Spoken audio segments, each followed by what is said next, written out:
My name is Amy. My student number is 1. The title is Feats of Memory Anyone Can Do. I'm a freshman at NCUE. The name of the speaker is Joshua Foer. I'd like to invite you to close your eyes. Imagine yourself standing outside the front door of your home. I'd like you to notice the color of the door, the material that it's made out of.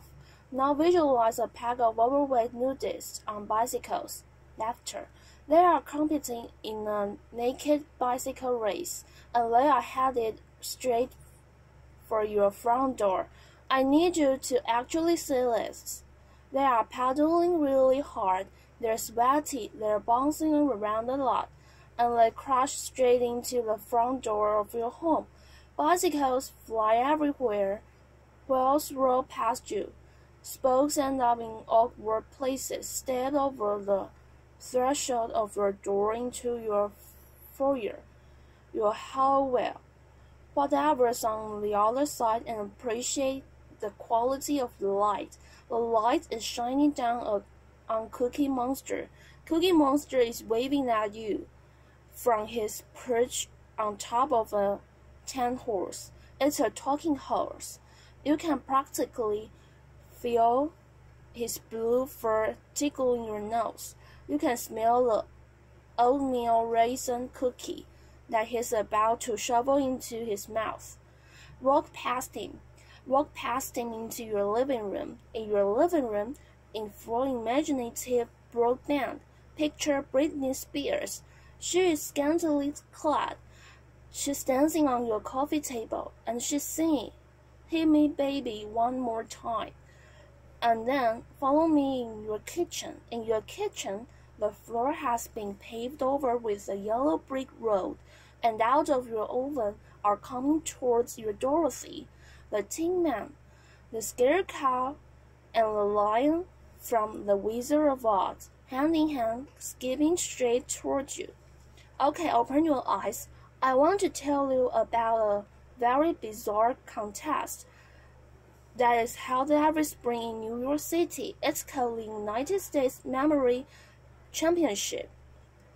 And I have gone to cover this contest a few years back as a science journalist, expecting, I guess, that was going to be like the Super Bowl of savants. This was a bunch of guys and a few ladies, widely varying in both age and hygienic upkeep.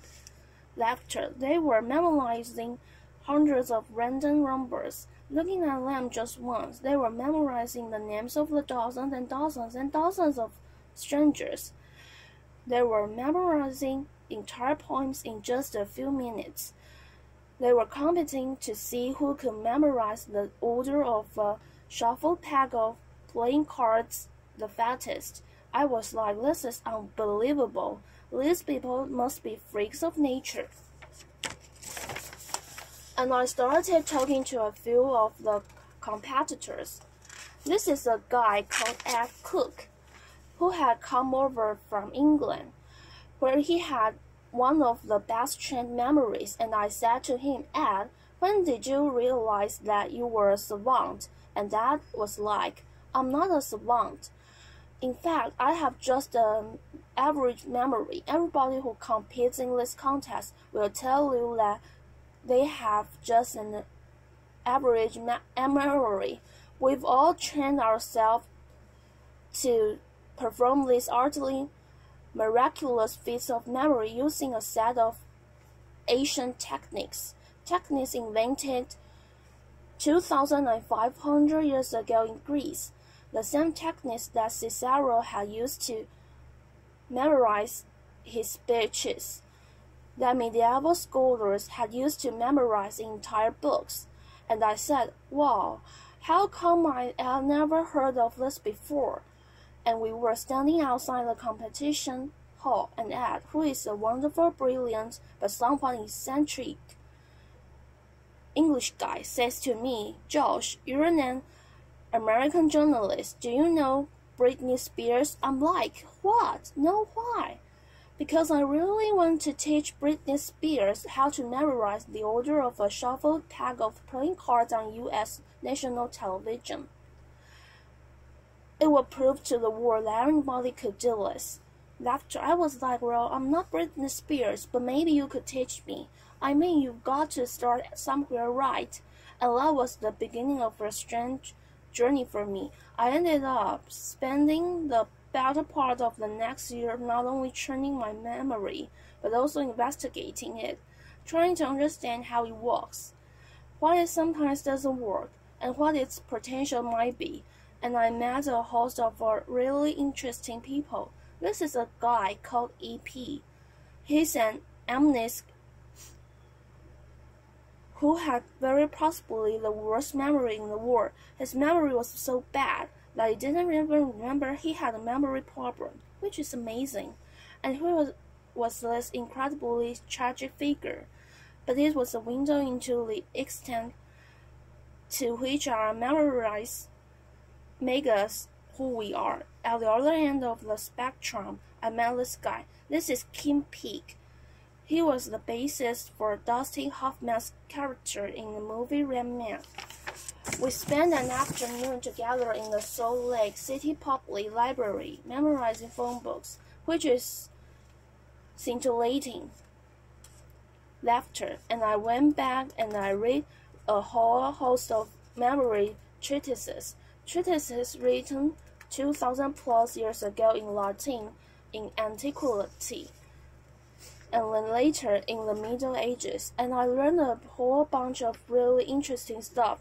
One of the really interesting things that I learned is that once upon a time, this idea of having a trained, disciplined, cultivated memory was not nearly so alien as it would seem to us to be today.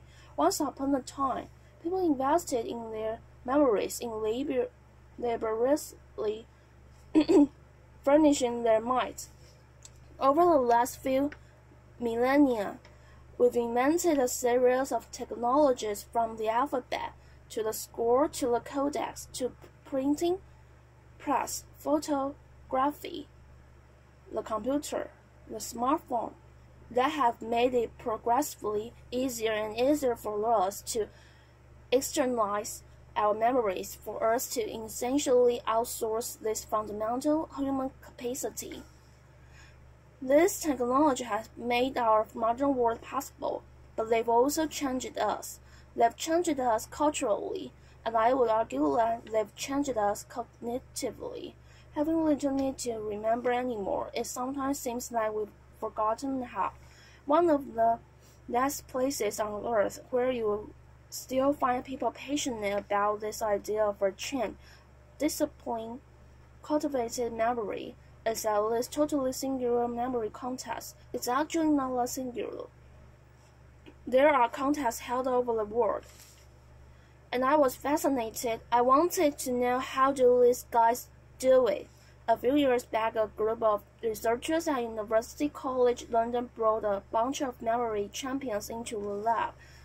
They wanted to know, do these guys have brains that are somehow structurally, anatomically different from the rest of ours? The answer was no.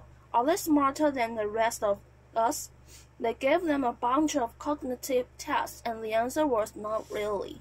There was, however, one really interesting and telling difference between the brains of the memory champions and the control subjects that they were comparing them to.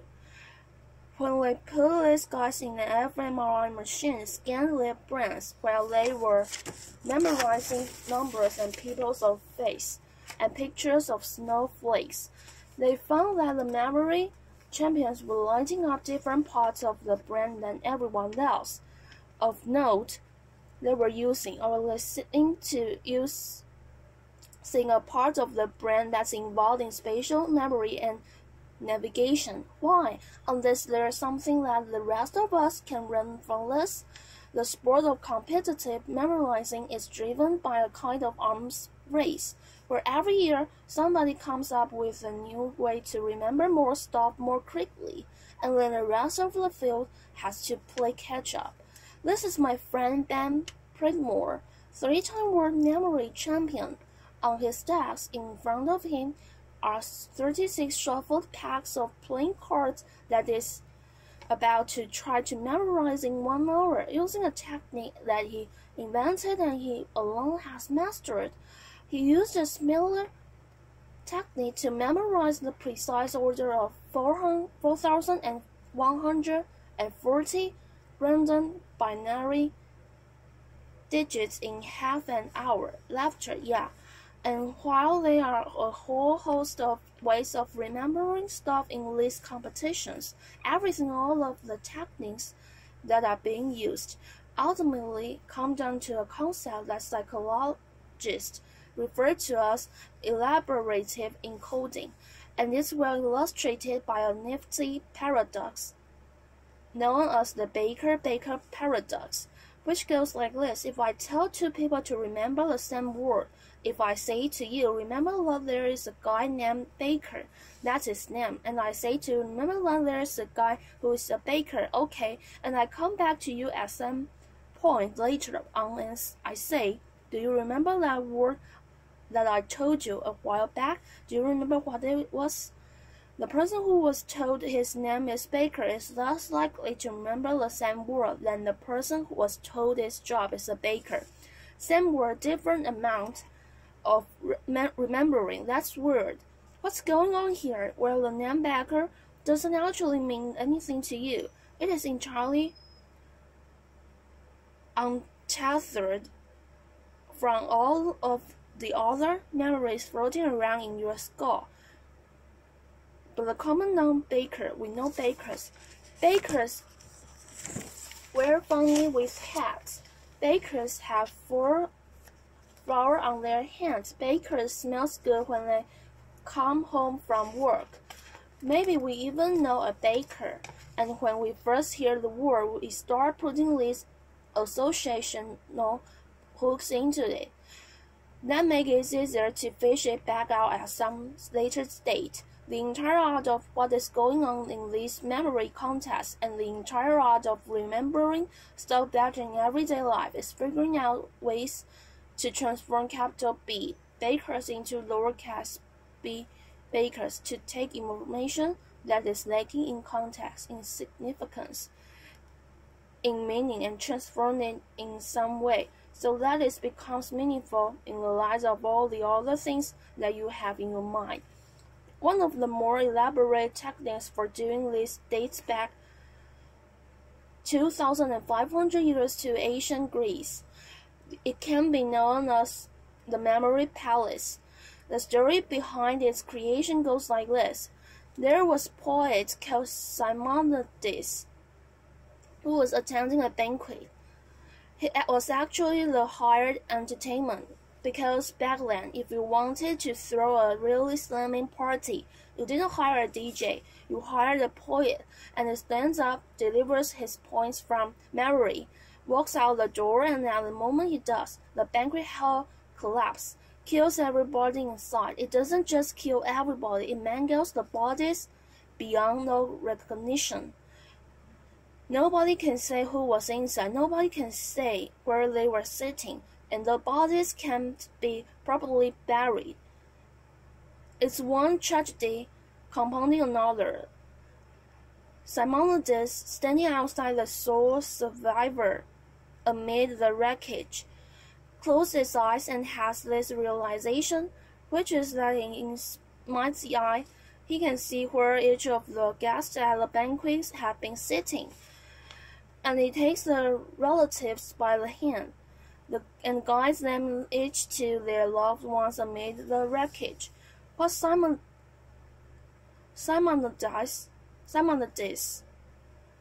figured out at the moment is something that I think we all kind of intuitively know, which is that as bad as we are at remembering names and phone numbers and word for word instruction from our colleagues, we have really exceptional visual and spatial memories.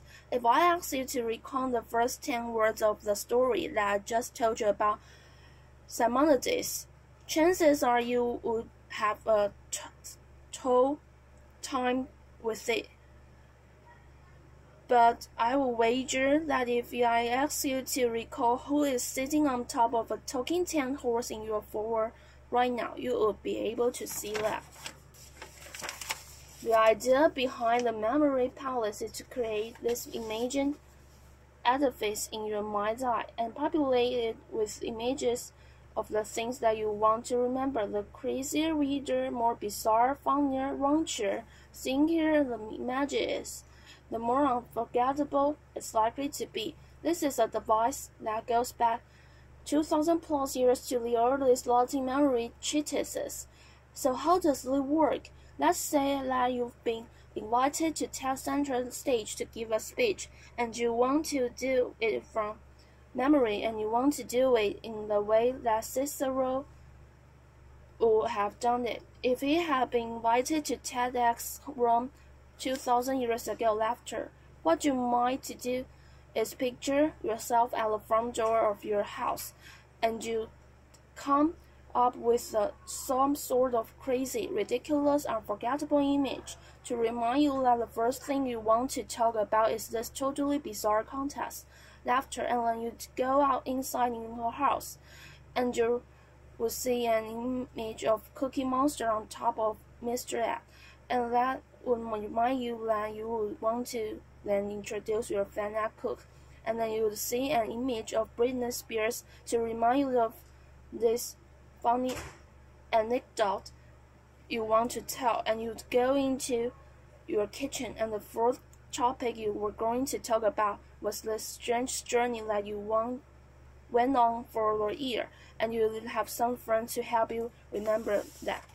This is how Roman orators memorize their speeches, not word for word, which is just going to screw you up, but topic for topic. In fact, the phrase topic sentence that comes from the Greek word topos, which means place.